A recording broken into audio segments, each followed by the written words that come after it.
"Get this man away from my table. You people need to learn your place." The words sliced through the air like glass shattering against marble. For a moment, the entire ballroom of the Fairmont Hotel fell silent. Chandeliers glittered above frozen faces, waiters stood mid-step, and every camera phone in the room turned toward the source of the chaos. Olivia Harris stood at the center of the storm. Her manicured hand tightened around a crystal wine glass filled with Cabernet, so dark it looked like spilled blood under the ballroom lights. With a single flick of her wrist, she hurled the wine across the white tablecloth, straight onto Jordan Walker's face. The crimson liquid splashed against his jaw, staining his tailored navy suit, trickling down to the spotless floor. Around her, gasps rippled like thunder. Olivia didn't flinch. She placed the empty glass down with deliberate grace, her voice low, venomous. "Did you really think you belonged here?" The cameras flashed. The music stopped. What Olivia didn't realize in that moment, what nobody at that table could have known, was that this single act would mark the beginning of her empire's collapse. Within 12 hours, her family's billion-dollar legacy would be ashes. But to understand how it happened, how one woman's arrogance could destroy 3 generations of power, we need to go back 12 hours. The Tech Innovation Charity Gala was Silicon Valley's crown jewel, $1,000 per plate, invitation only, where billion-dollar partnerships were sealed with champagne. Every chandelier gleamed like wealth itself. Every polished floor reflected the confidence of old money. Olivia swept through the entrance as if she owned the building, and in many ways she did. She was the 3rd-generation heiress to Harris Defense Systems, one of the largest defense contractors in America. Her grandfather had built ammunition for World War II. Her father had expanded into aircraft, and her husband, Mason Harris, had led the company into missile systems. But tonight, beneath her diamond necklace and designer gown, Olivia was restless. The empire was crumbling. 3 defense contracts had collapsed in a single year. The Pentagon was shifting toward new innovators, leaner companies creating drones, cybersecurity systems, and AI-driven weapons. Harris Defense Systems, once a titan, was now a relic gasping for relevance. "We'll get through this," Mason had told her in the limo before the gala. "If we secure that UAV contract tomorrow, it'll keep us alive for another decade." Olivia hadn't been listening. She was too busy checking her reflection, ensuring her lipstick was perfect. In her mind, image was everything. Perception mattered more than performance. So at the Fairmont Hotel that night, she made sure everyone saw her. She sent back her champagne twice, snapping at the Latino waiter for not polishing the glass properly. She sneered at the black valet who handed her the car keys earlier, asking if he'd even finished high school. When a young Asian woman approached to network, Olivia smiled sweetly and said, "The kitchen staff are supposed to stay behind the scenes, dear." The cruelty came effortlessly, practiced, elegant, wrapped in charm. But the person she truly wanted to humiliate hadn't arrived yet. It was 8:47 p.m. when Jordan Walker entered the ballroom. He wasn't flashy, just composed, his navy suit precise, his steps calm, his posture upright like a soldier's. His confidence didn't come from wealth or vanity. It came from knowing exactly who he was. Olivia noticed immediately. "Who invited him?" she whispered to her friend Audrey Davis, a socialite whose charity titles outnumbered her friends. Audrey shrugged. "No idea. Maybe a diversity initiative thing." Olivia's lips curled. She watched as Jordan moved easily through the crowd, shaking hands with top executives and Pentagon officials. Their smiles were genuine, respectful. He wasn't groveling for attention. He was commanding it, and that infuriated her. "Mason," she hissed, tugging her husband's sleeve. "Do you know that man over there?" Mason squinted. "Which one?" "The black one in the navy suit." Mason sighed. "Olivia, please. Not tonight. We can't afford any." But she was already gone, her wine glass swirling like a storm in her hand. As dinner was served, Olivia's eyes never left Jordan's table. He sat among 3 Pentagon officials and 2 executives she recognized from Forbes magazine. Their conversation looked intense, focused, the kind that shaped the future of empires. her empire's future. Her heartbeat quickened. Who does he think he is? Finally, she stood, smoothing her dress, the wine glass trembling slightly in her grip. "Excuse me," she announced, her voice cutting through the hum of conversation. "I think there's been some kind of mistake with the seating arrangements."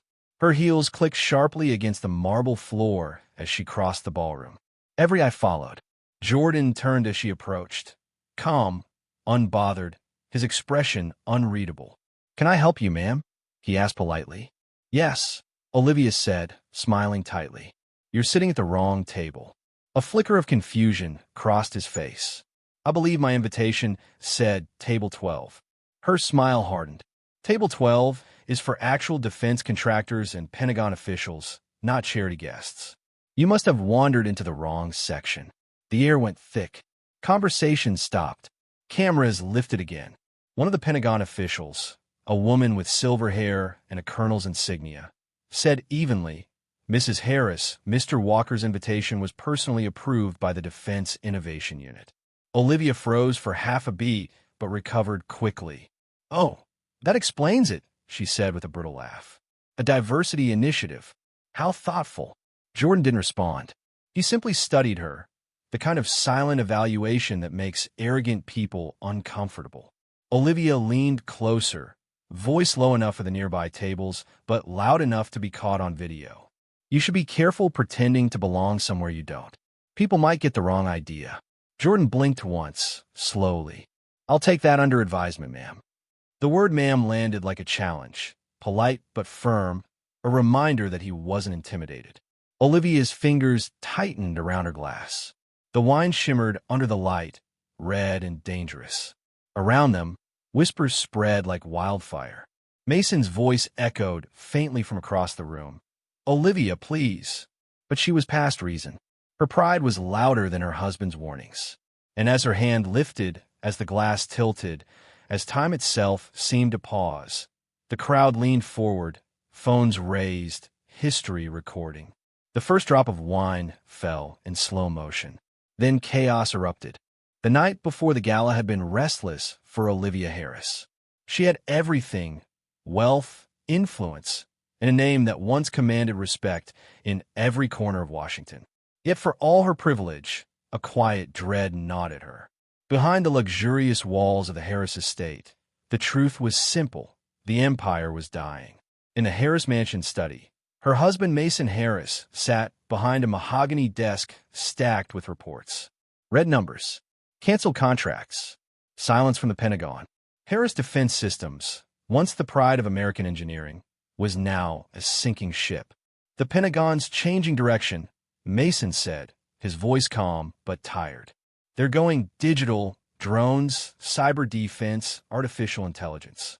They don't want another missile manufacturer. They want innovation."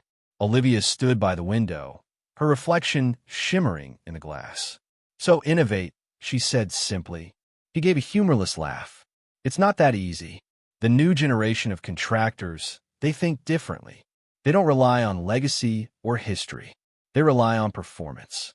Olivia turned, her voice sharp. "History is performance. Our family built this country's defense network. We earned our place." Mason didn't reply. He knew the conversation was pointless. In her world, image always outweighed progress. As dawn broke, Olivia prepared for the Tech Innovation Charity Gala at the Fairmont Hotel, the most prestigious event in Silicon Valley. It wasn't just another dinner. It was where billion-dollar deals were born and reputations died. "This event matters, Olivia," Mason said as their driver opened the car door. "The Defense Innovation Unit is announcing its next major contract tomorrow. If we land the UAV program, Harris Defense will survive." Olivia smiled faintly, adjusting her diamond bracelet. "And if we don't, then we start losing everything." She barely heard him. She was already thinking about the cameras, the conversations, the admiration. The gala wasn't about survival for her. It was about status. By 7 p.m., the Fairmont's grand ballroom shimmered like something out of a dream. Crystal chandeliers glowed, gold across rows of perfectly laid tables. Waiters in crisp uniforms glided between guests, serving champagne and caviar. Olivia entered on Mason's arm like royalty, every head turning in quiet acknowledgement. The Harris name still carried weight, even if the company behind it was crumbling. "Mrs. Harris, you look stunning tonight," purred Audrey Davis, the ever-slender socialite who thrived on gossip more than charity. Olivia smiled, practiced and perfect.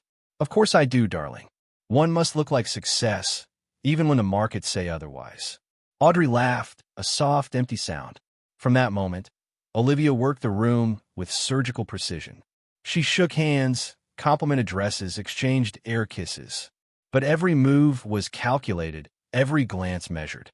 She was performing, a silent battle to remind Silicon Valley's elite that the Harrises still belonged among them. Then it began. The quiet humiliations, the kind Olivia believed were her birthright. She returned her champagne twice, calling the server inattentive. She dismissed a waiter for being too slow when he tripped slightly near her table. And when the young Latina hostess guided a guest to their seat, Olivia leaned to Audrey and whispered, "Imagine the standards they're lowering these days." Audrey giggled nervously. "Oh, Olivia, you'll get us canceled." "Cancel?" Olivia repeated with mock shock. "My dear, you can't cancel class." She didn't notice the glances from nearby tables. Or maybe she didn't care. Every smirk, every insult felt like control. Proof that even as her company floundered, her dominance remained intact. But fate had a way of humbling even the untouchable. At exactly 8:47 p.m., as the orchestra played a slow waltz, the ballroom doors opened and a man stepped inside. Jordan Walker. He wasn't famous. He didn't need to be. His presence alone changed the temperature of the room. Tall, composed, his tailored navy suit fitting like armor, he carried the quiet authority of someone who had seen the world from both the battlefield and the boardroom. As he made his way toward his table, heads turned, not in curiosity, but in respect. Pentagon officials greeted him with firm handshakes. Tech executives leaned forward eagerly as he passed. Olivia noticed. Instantly. "Who is that?" she murmured, her tone sharp enough to cut glass. Audrey followed her gaze. "No idea. Some defense consultant, maybe? Probably here for the diversity optics." Olivia's jaw tightened. "Optics?" "He's sitting with Colonel Grace Allen and 2 Pentagon advisors." "That's not optics, that's strategy." "Relax," Audrey said, sipping her champagne.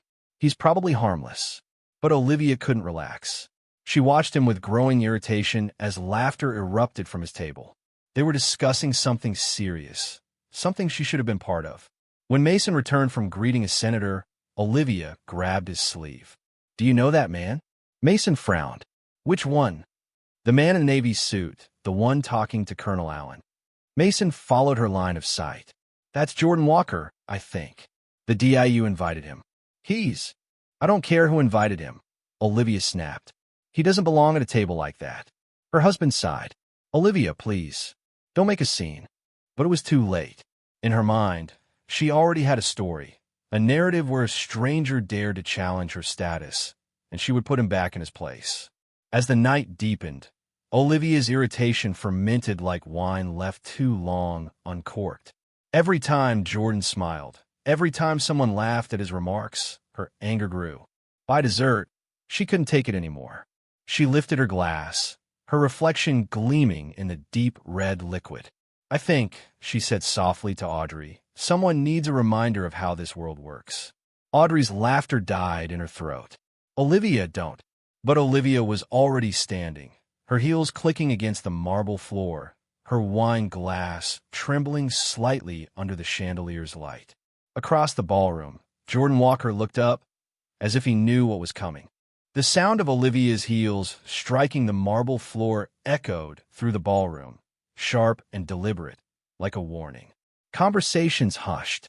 All eyes turned toward her as she walked with the elegance of a queen and the arrogance of someone certain of her superiority. Jordan Walker watched her approach, his calm expression unmoved, his back straight. The Pentagon officials at his table shifted slightly, sensing the tension about to unfold. Olivia stopped at the table's edge, her wine glass swirling in her manicured hand. "Excuse me," she began, her voice smooth, carrying that razor-sharp tone people use when they want to be both polite and cruel. I believe there's been a mistake with the seating arrangement tonight. Jordan looked up, meeting her gaze. A mistake, he repeated, his tone calm but firm. Yes, she said, smiling tightly. This section is reserved for defense contractors and Pentagon officials, not. She paused, letting the silence do the insult for her. Guests from outreach programs. The air thickened. The guests around them froze, pretending not to listen but failing miserably. Every word hung, suspended between chandeliers and champagne flutes. I'm quite certain my invitation was for this table, Jordan replied. Table 12, to be exact. Olivia tilted her head. And who sponsored your attendance, Mr. Walker? He said simply. The Defense Innovation Unit extended the invitation. Her smile wavered. The DIU, that was the organization Mason had been talking about all week. The very branch of the Pentagon preparing to announce the billion-dollar UAV contract. But Olivia pushed through the brief flicker of doubt. Ah, I see. A diversity initiative, then. How progressive. Audible gasps rippled through nearby tables. Colonel Grace Allen, seated to Jordan's left, cleared her throat sharply. Mrs. Harris, Mr. Walker's attendance tonight was personally approved by the Pentagon. He's here on official business. Olivia ignored her. Her eyes never left Jordan's face. You seem quite comfortable here, Mr. Walker, she said, voice rising just enough for others to hear. I suppose it's easy to get lost in a room like this, surrounded by people who've actually earned their place. Jordan didn't react. His stillness unnerved her more than any argument could have. One of the tech executives whispered to the person beside him, "Is she really doing this right now?" Olivia leaned closer, lowering her voice, but the microphones and phones catching the moment ensured the entire internet would hear it soon enough. Let me give you some advice, Mr. Walker. There are circles you can't buy your way into. This table is one of them. He finally spoke, his tone steady and level. I didn't buy my seat, Mrs. Harris. I was invited. Her smile snapped. By mistake, apparently. Colonel Allen spoke again, her patience wearing thin. Mrs. Harris, please. Let's not turn this into a scene. Olivia turned to her. A scene? Colonel, I'm protecting the dignity of this event. People work their entire lives for a place at this table. And then, she gestured to Jordan, some consultant strolls in and acts like he belongs here. Forgive me if I'm not comfortable watching standards collapse in real time. From across the ballroom, Mason Harris saw what was happening and began pushing through the crowd. Olivia, stop. But his voice barely carried over the murmur spreading across the room. Jordan stood slowly, his height commanding but not aggressive, his presence calm but magnetic. His eyes met hers, not with anger, but with something worse, disappointment. Mrs. Harris, he said evenly, you might want to reconsider what you're doing. Oh, I know exactly what I'm doing, she shot back, her voice trembling with pride. I'm making sure everyone understands that respect isn't a handout. He studied her for a long moment, then said quietly, character shows most clearly when people think no one important is watching. The words hit harder than she expected, but before she could reply, the colonel rose to her feet. Mrs. Harris, I think you should return to your table. Olivia's lips twitched in irritation. I think I'll decide that for myself. Her husband was halfway across the room now, calling her name again, his voice frantic. Olivia! But she ignored him. Instead, she turned back toward Jordan, her pride demanding one final blow. You really think you belong here? She asked, her voice cold and sharp. You're pretending to be one of us, but you're not. Around them, people were recording. Some faces showed pity, others disgust. Then she did the unthinkable. Her arm lifted, the wine glass tilted. The crimson arc flew through the air like a slow-motion explosion of arrogance. The wine struck Jordan's face, red streaks splattering his skin, his suit, and the white tablecloth beneath him. Gasps rippled across the ballroom. The orchestra stopped. Jordan didn't move. He simply closed his eyes for a brief second, then exhaled slowly, the way a man does when he's seen worse than humiliation. Across the room, Mason reached them, too late. Olivia, he shouted, grabbing her wrist. What have you done? She turned to him, triumphant. I reminded everyone who we are. But the room wasn't applauding. The applause she imagined would never come. The air was thick with horror, disbelief, and silent judgment. And as Jordan calmly reached into his pocket, pulling out a white handkerchief to wipe the wine from his face, a small, knowing smile touched his lips. Very revealing, he said softly. Then he straightened his tie, nodded politely to the others at the table, and walked away, leaving behind a woman who had just destroyed her family's legacy in front of hundreds of witnesses. Phones flashed, cameras rolled, and before the night was over, one word would trend across the world: #Winegate. The moment the wine splashed across Jordan Walker's face, time shattered into pieces. Conversations froze mid-sentence. Waiters stood motionless, and hundreds of phones were already up, recording every second. Olivia Harris stood tall, the empty wine glass glinting under the ballroom's golden light. Her chest rose with pride, mistaking silence for validation. "Did you really think you belonged here?" she said, voice dripping with venom. Jordan dabbed his face with the handkerchief, slow, methodical, composed. He looked like a man in total control, even as the deep red stains spread down his suit.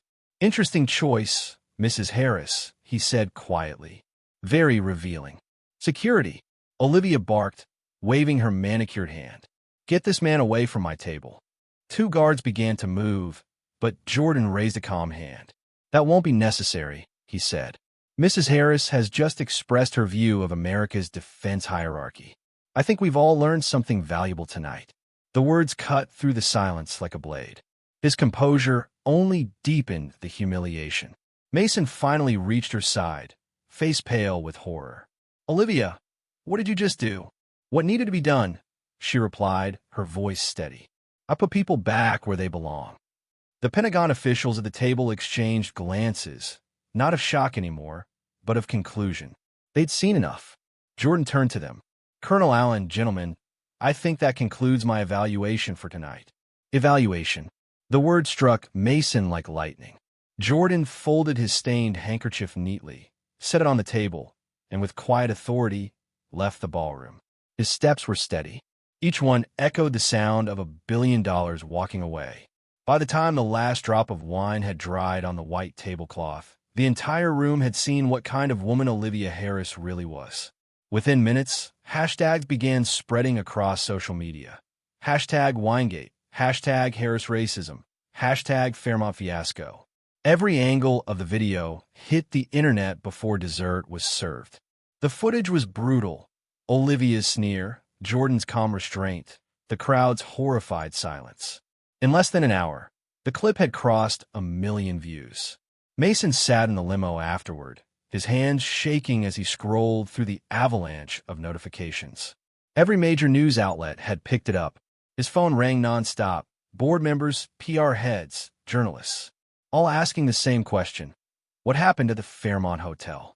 Olivia sat beside him, arms crossed, completely unrepentant.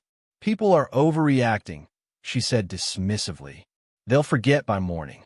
Mason turned to her, disbelief in his eyes. "You humiliated a man in front of the entire Pentagon. You poured wine on someone you didn't even know."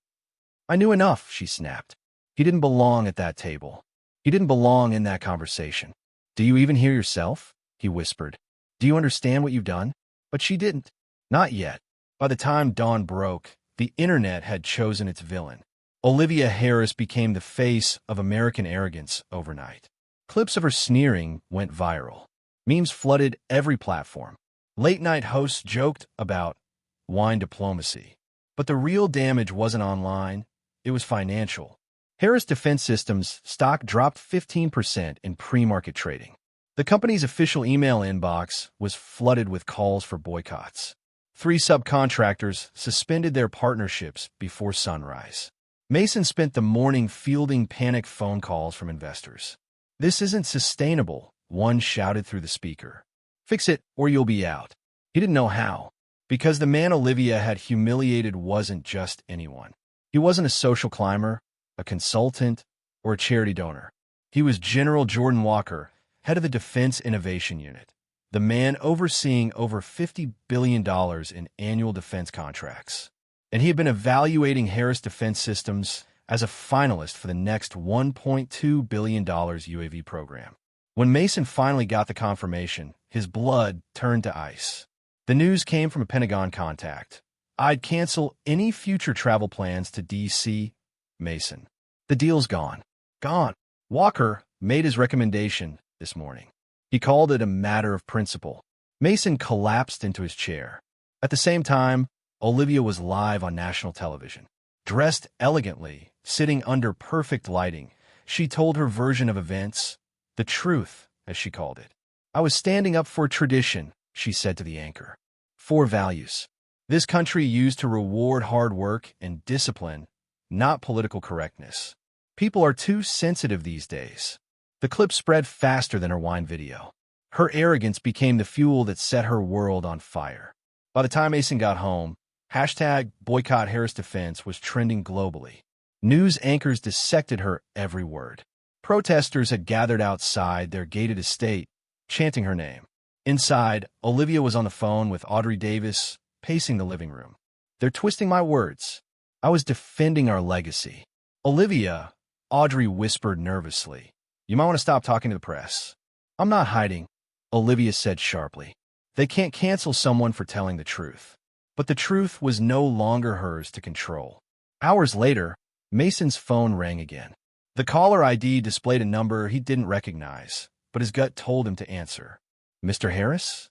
The voice was clipped, official. "This is Colonel Grace Allen from the Pentagon. We need to see you today at 2 p.m. May I ask what this is regarding?" "Last night's incident involving General Walker." The line went dead. Mason stared at the phone, the color draining from his face. General Walker. The name echoed through his mind like a death sentence. He looked up to find Olivia standing at the staircase, her expression smug. "Who was that?" He swallowed hard. "The Pentagon." She frowned. "What for?" Mason's voice trembled. "To discuss your little performance at the gala." She laughed lightly. "Oh, please. They'll thank me once they understand what really happened." Mason shook his head slowly. "No, Olivia. They're not going to thank you. They're going to bury us." At that moment, Olivia Harris had no idea that her entire life, her marriage, her fortune, her family's legacy was hanging by a thread. And the man she tried to humiliate was the one holding the scissors. By 6 a.m., Olivia Harris was the most hated woman in America. The internet was merciless, her face plastered across every headline, her smirk immortalized in high-definition shame. The video of her pouring wine on Jordan Walker had surpassed 50 million views overnight.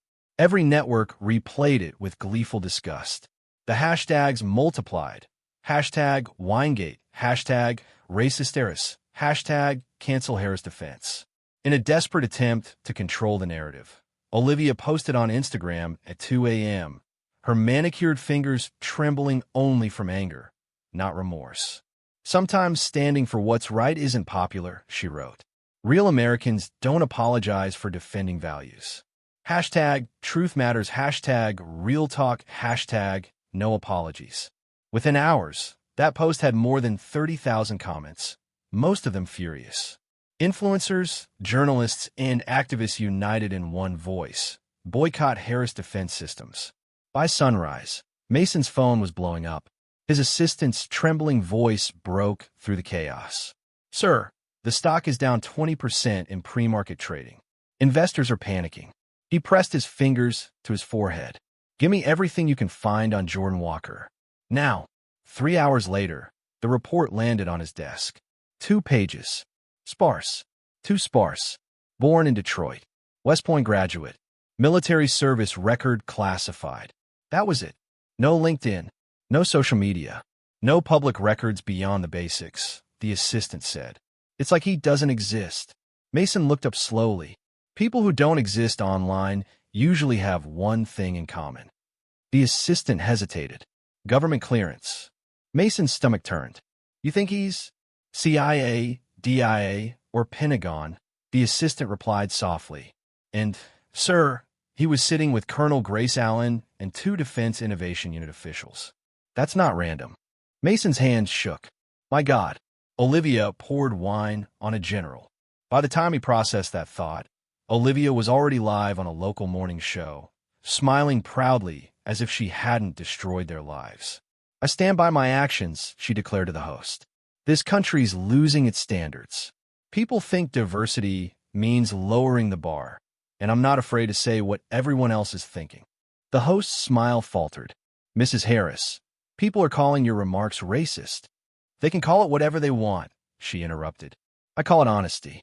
That clip went viral within minutes. It was worse than the gala video. Now, her arrogance wasn't speculation. It was confirmation. By 10 a.m., Harris Defense Systems had lost $400 million in market value. The boardroom was in chaos. Investors were threatening to pull out. And then Mason's phone rang again, this time with the Pentagon seal flashing across the screen. Mr. Harris, said a calm, firm voice. This is Colonel Grace Allen. We need to speak. General Walker has requested your presence at the Pentagon today, 2 o'clock sharp. Mason's pulse quickened. Can you tell me what this is about? Her voice hardened. Last night's incident involving General Walker. The call ended before he could respond. He stood frozen, the words General Walker echoing in his mind. He hadn't just married arrogance. He'd married a corporate bomb. At 1:45 p.m., Mason Harris arrived at the Pentagon security gate, his nerves stretched thin. The guards waved him through after multiple verifications. Every step down the long, sterile hallway felt heavier than the last. When the door to the conference room opened, he found General Jordan Walker seated at the head of a long table. His uniform was immaculate, his expression unreadable. Beside him sat Colonel Grace Allen, Secretary Mia Clark, and 2 senior officials from the Defense Innovation Unit, all of whom had witnessed Olivia's outburst firsthand.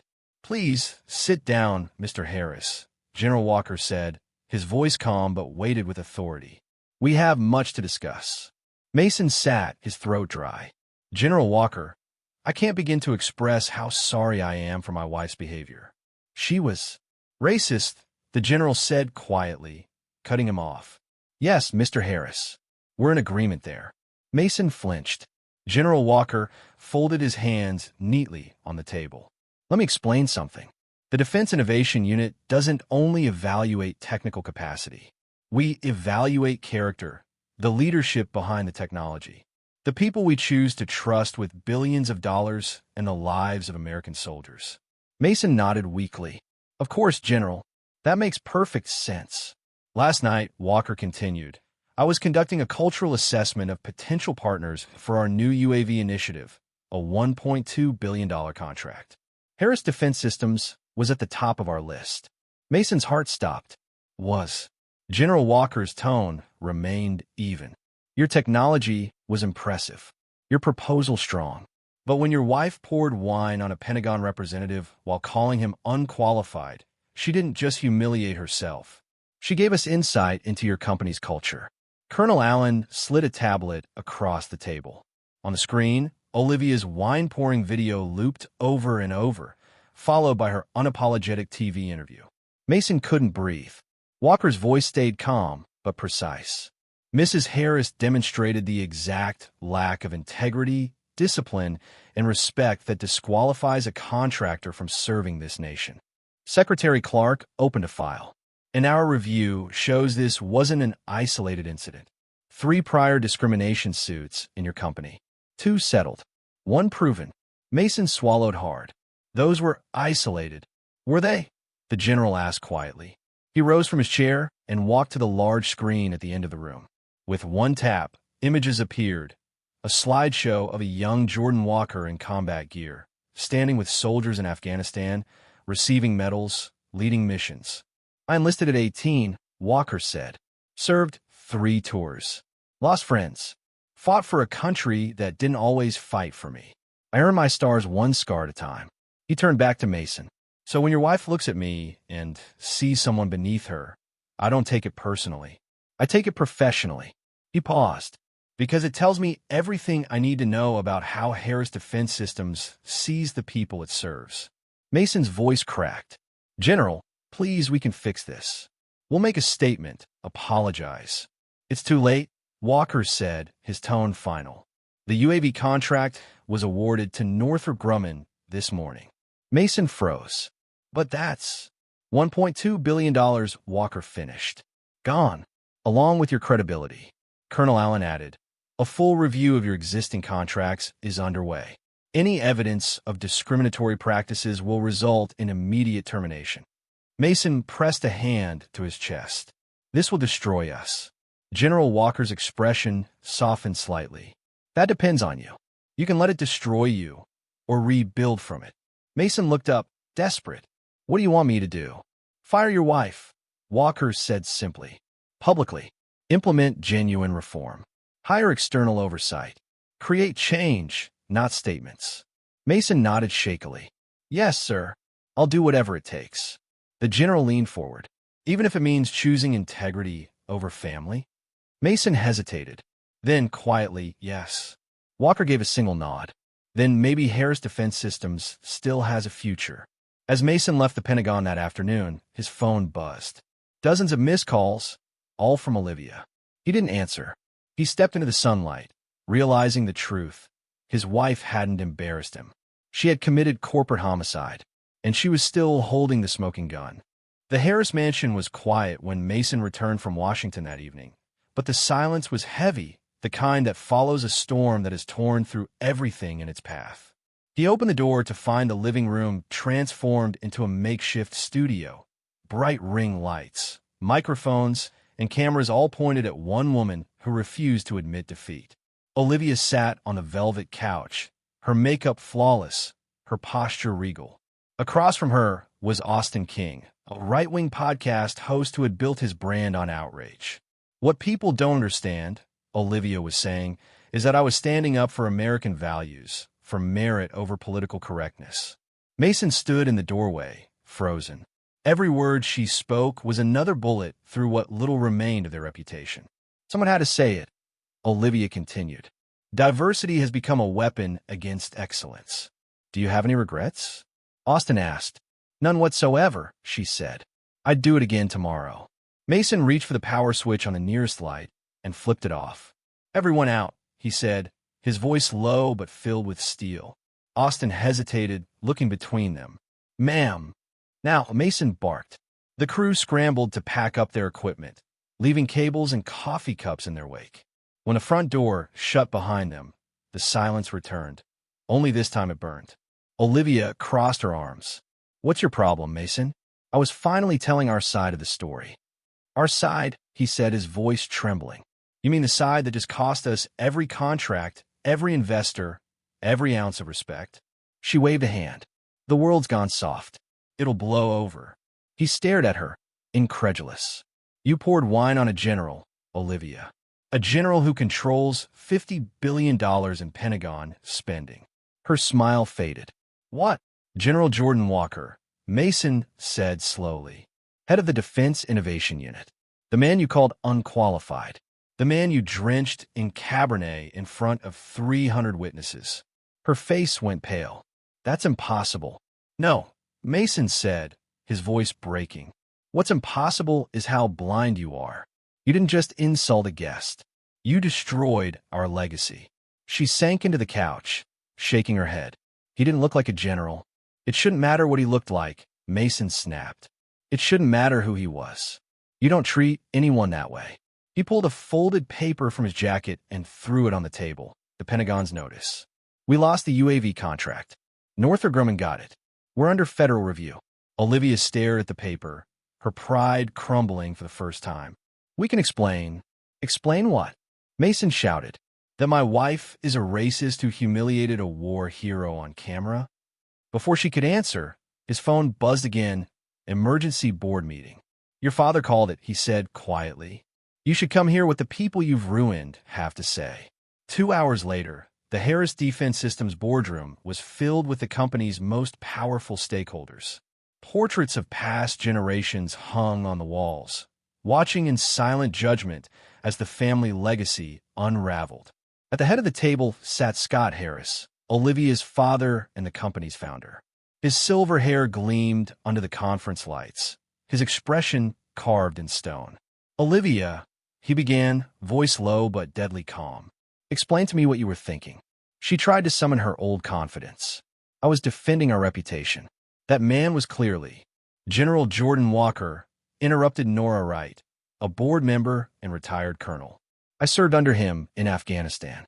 He's one of the most respected officers alive. Olivia's throat tightened. Another member, Ethan Young, leaned forward. You called him unqualified. You poured wine on him. You publicly humiliated him while representing this company. Do you have any idea what you've done to our contracts? It's a misunderstanding, Olivia said weakly. Once people know the full context. The full context, her father cut in, is that you used racial slurs against a decorated general and then doubled down on live television. He nodded to Nora, who turned her laptop toward Olivia. The screen filled with videos, her wine-pouring moment, her Instagram post, her interviews. Every lie, every sneer, every cruel word, replayed in brutal clarity. Olivia's mother, Isabella Harris, sat quietly at the end of the table, her eyes glistening with disappointment. You've embarrassed this family beyond repair, she whispered. Scott Harris stood. Effective immediately, you were removed from all company positions. Olivia shot up from her chair. You can't do that. This is my family's company. You forfeited that claim, he said. Your trust fund is frozen pending investigation. Your behavior has triggered federal scrutiny. We're fighting for survival. The vote was unanimous. Even Mason raised his hand. Tears welled in Olivia's eyes, but not of guilt, of disbelief. For the first time in her life, her power meant nothing. Scott turned to Mason. What about you, son? Can we count on your leadership to repair this? Mason hesitated, then nodded. I'll do whatever it takes, but I've already filed for divorce. The room fell silent. Olivia turned toward him, stunned. You can't be serious. I can't let you drag me down any further, he said. This company, this family, deserves better. In the following weeks, the walls of privilege that had protected Olivia all her life came crashing down. Lawsuits surfaced. Old discrimination complaints resurfaced. Whispers became headlines. The Equal Employment Opportunity Commission opened an investigation. The Pentagon initiated a full audit of Harris Defense Systems contracts. For decades, her family had built weapons for the nation. Now, they were defending themselves from its judgment. And for Olivia, the punishment had only begun. 6 weeks later, the woman who once commanded attention at the Fairmont Hotel walked up the courthouse steps wearing a plain gray suit from Target. Gone were the diamonds, the designer heels, the air of superiority. Olivia Harris was no longer a billionaire's wife. She was a disgraced figure learning what humility truly meant. She stood at the podium, reading from a statement prepared by her court-appointed attorney. Reporters crowded around, microphones extended like weapons. I want to publicly apologize to General Jordan Walker, she said, her voice thin and trembling. My actions were wrong, hurtful, and unworthy of the values this country stands for. Behind her, protesters held signs that read accountability for all and no one above respect. The sound of their voices filled the square like a chorus of consequence. Her apology trended online within minutes. But few believed it. Too little, too late, one comment read. Another said, she's not sorry. She's just sorry she got caught. And maybe they were right. Because Olivia's face showed no tears, only the exhaustion of a woman dragged into humility by force. At the Pentagon that same afternoon, General Walker addressed reporters from the Defense Innovation Unit. He looked calm, dignified, the same composure he had shown at the Fairmont. Mrs. Harris's apology is noted, he said evenly. But this was never about revenge. It was about values. The United States military entrusts contractors not only with weapons, but with the character to represent our nation's ideals. Respect, dignity, and equality are not optional. His statement went viral, this time for all the right reasons. News anchors called him a symbol of discipline and grace under fire. But for Olivia Harris, the reckoning was only beginning. Her marriage dissolved. The divorce settlement stripped her of nearly everything. The mansion, the cars, the company shares. Her father froze her accounts until the federal investigations concluded. Court orders required her to complete 200 hours of community service, which landed her in a homeless shelter in Oakland. There, for the first time, she stood on the other side of privilege, serving food to veterans, single mothers, and men who had once worn the same uniform as General Walker. At first, she moved stiffly, barely speaking. But over time, she began to listen, really listen, to the stories around her. One veteran, Wyatt Brown, had lost a leg in Afghanistan. "We don't need sympathy," he told her one afternoon, balancing his tray. "We need people to see us." Those words cut deeper than any insult she'd ever received. Over weeks, Olivia began arriving early, staying late. She learned the names of everyone who walked through the shelter doors. She organized job workshops, helped write resumes, and cleaned tables after meals. For the first time in her life, she wasn't performing. She was participating. Meanwhile, Harris Defense Systems began its rebirth under Mason's leadership. With guidance from Dr. Aria Johnson, a civil rights and diversity consultant, the company transformed its culture from the inside out. They implemented nationwide inclusion training, restructured leadership, and partnered with minority-owned firms. Mason stood before his employees at the relaunch and said, "We're not just changing policies, we're changing who we are." The transformation was real. Within a year, Harris Defense Systems became a model for corporate reform. It was recognized for its new diversity initiatives, hiring practices, and ethical leadership. The irony was poetic. Olivia's public downfall had become the spark that forced systemic change. General Walker himself testified before Congress, introducing new Pentagon requirements for defense contractors. Not just technical excellence, but moral accountability. "Our partners must reflect the values we fight for," he told the committee. Character is as vital as capability.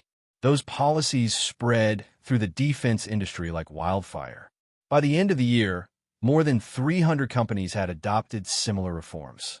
And it all began because one woman, in one ballroom, let her arrogance expose the truth. 1 year later, the shelter in Oakland buzzed with the sound of laughter and new beginnings. Olivia, now just live to the people there, helped coordinate a job fair for homeless veterans. She wore no jewelry, no makeup, no pretense. "Miss Liv," Wyatt called from across the room, his grin wide. "Got those resumes ready?" She smiled. "Almost, Wyatt. I'll print the last batch right now." Her hands, once accustomed to luxury, were now rough from honest work. And when she looked around that bustling room, she saw something she'd never noticed before: humanity. Her mother, Isabella, arrived quietly that afternoon. She stood by the door, watching her daughter with tears in her eyes. When Olivia finally noticed her, she froze. "Mom," Isabella smiled softly. "You've changed. I destroyed everything," Olivia said quietly. "The company, our name, my marriage. I hurt so many people." "Yes," her mother said, "but you also created something new, a reason for people to finally change. Sometimes, redemption doesn't come from success. It comes from the wreckage." Olivia turned back toward the shelter, where veterans and volunteers were sharing stories, laughter, and hope. "I don't deserve forgiveness," she whispered. Her mother placed a gentle hand on her shoulder. "Maybe not yet, but you're earning it." That night, as she walked home under the orange glow of the Oakland streetlights, Olivia passed a newsstand. On the front page of Forbes was a photo of Mason and General Walker shaking hands. The headline read, "From Scandal to Reform: How Harris Defense Became America's Most Ethical Contractor." Olivia smiled faintly. For the first time in years, she felt peace. Because in the end, this wasn't just a story about downfall. It was about awakening. Olivia Harris learned too late that true worth isn't found in money, legacy, or social rank. It's found in how you treat people when you think no one is watching. And somewhere, in another part of the city, General Jordan Walker reviewed the latest defense contracts, each one now carrying a new clause he'd fought for personally: character and ethics required. The nation had changed because of one act of arrogance and one man's grace. Drop a comment below and let us know where you're watching from. If you enjoyed today's story, hit that like button, subscribe, and ring the notification bell so you never miss another cinematic story of justice, redemption, and real-world consequence. Here's a quick question for you. If you were General Walker, would you have forgiven Olivia, or would you have destroyed her completely? Share your thoughts below, because sometimes the line between justice and grace defines who we truly are.